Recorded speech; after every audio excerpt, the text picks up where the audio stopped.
y aunque muchos no nos conocemos, nos abrazamos fraternalmente para seguir luchando por la sonrisa de nuestros niños y para seguir recordando a esos niños tan lindos que sonreían y que vivían felices, y con esa imagen nos quedamos, con su sonrisa, con su cariño, con sus travesuras lindas que nos ayudan y nos obligan a seguir luchando por los derechos humanos, a seguir luchando contra la impunidad, y celebramos el trabajo de Gustavo Leal Fernández y pido un aplauso para él.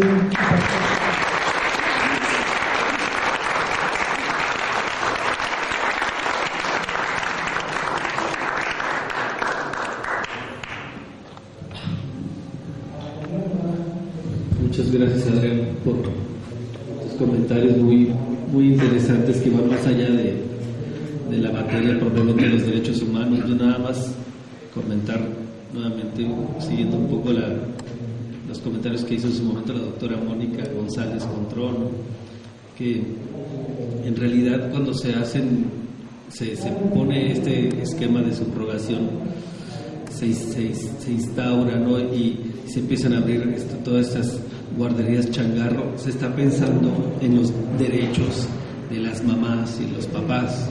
Se piensa en el trabajador y la trabajadora mexicana que tiene la necesidad de dejar a su niño, a sus niños, en algún lugar, ¿no?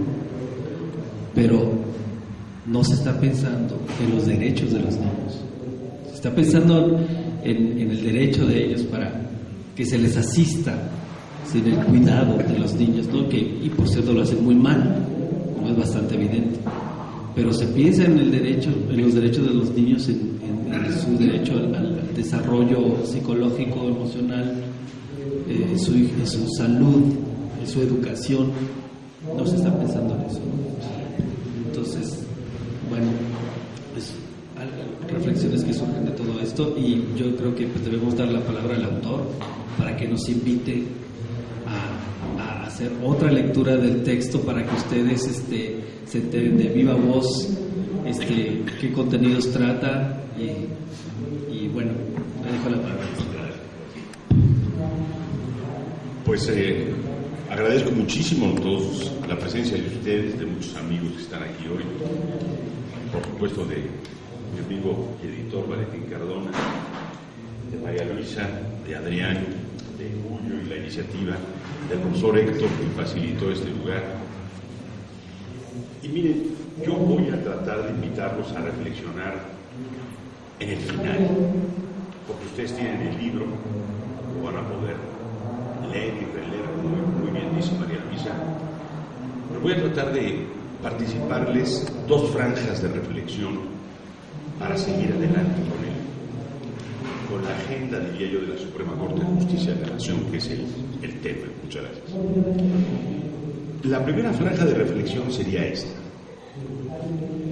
En el modelo de guarderías mexicano, y esa era la intención que yo tuve al armar el libro, no solo el caso de la guardería BC, aunque si se fijan el libro termina con el caso final, que es el accidente y la muerte fatal de 49 menores.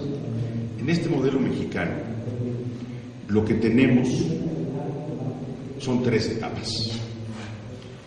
La primera etapa es anterior a 1973, y esa es la etapa de lo que nunca se hizo. Una verdadera vinculación entre educación, salud y seguridad social, que ya no se hizo básicamente porque el modelo que había contemplado Luis Echeverría con Porfirio Muñoz Ledo ya no pudo ser consensuado por el sector patronal. O sea, un modelo de guarderías como el que ustedes pueden encontrar hoy día en Chile, que se llama Programa 05, porque son de 0 a 5 años. Un modelo integral de atención donde lo que está por delante es el desarrollo psicomotor de los niños, es decir, el problema de la calidad de la atención en guarderías, no nació en México. No nació porque ya no hubo sustentabilidad financiera y porque hay una historia larga, oculta, que no se ha contado, también de rebatinga entre la derecha mexicana y los gobiernos priistas que no querían ceder este espacio a un espacio de formación, ¿verdad? Hay pues hasta 1973, que es cuando se constituye el régimen ordinario de guarderías cívicas. Este régimen, que hoy día es el mejorcito que tenemos junto con el de las estancias de bienestar del ISSSTE, es un modelo, vamos a llamarle así, realmente existente. Funciona mucho mejor que lo que pasó después de 1973, pero no es ni la pálida sombra de lo que se pensó que podía haber sido un verdadero modelo de guarderías. Con eso quería yo iniciar esta reflexión, la primera.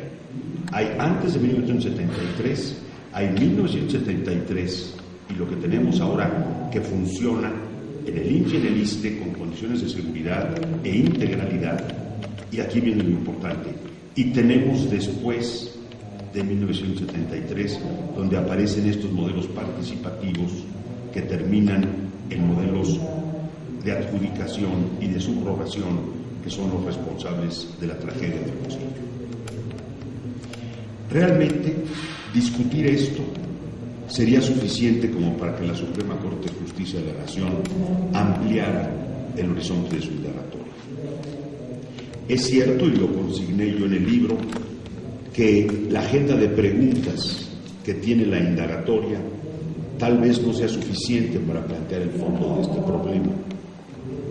Pero justamente, como dice Adrián, como señaló María Luisa, como ha venido insistiendo Julio, esa es la tarea pendiente de aquí a febrero, que es cuando terminan los trabajos de esta comisión indagatoria, que dilate la reflexión sobre lo que no hay en la red de guarderías actual.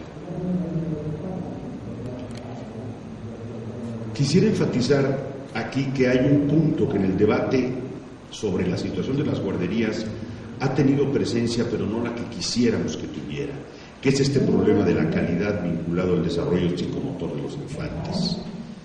Esto, como decía, está comprometido desde el modelo de 1973, pero han sido algunos de los expertos, psicólogos, expertas en trabajo social, en educación especial, que frente al tamaño del accidente, pues evidentemente sus voces no se quedaron en la palestra, podríamos decir, del debate, no alcanzaron a tener la audibilidad que deben tener. Pero a mí me parece que ese es un gran pendiente. ¿Qué modelo de guarderías garantiza que los niños no están guardados, como decía muy bien María Luisa, sino que se trata de un desarrollo integral, fundamental en la edad 0-5 años? Eso no ha entrado al debate por el tamaño de la tragedia. Y esta primera franja de reflexión que les quería compartir a ustedes, pues, nos lleva a pensar que apenas se está empezando a hablar del asunto de las guarderías desde 1973. Si buscan ustedes en la literatura, verán que casi no hay libros sobre este tema que se hayan ocupado mínimamente de organizar la información de lo que tenemos. La segunda reflexión que yo quería hacerles es justamente lo que yo considero lo que es prioritario de aquí a febrero. Presentaciones como estas y eventos alrededor del incidente de la guardería subrogada ABC son del todo necesarios, porque la Suprema Corte de Justicia sí puede con esta comisión dar un paso adelante muy relevante. Y me voy a permitir hacerles una pequeña comparación de casos para que vean ustedes por qué estamos tan esperanzados en que con la movilización la Suprema Corte de Justicia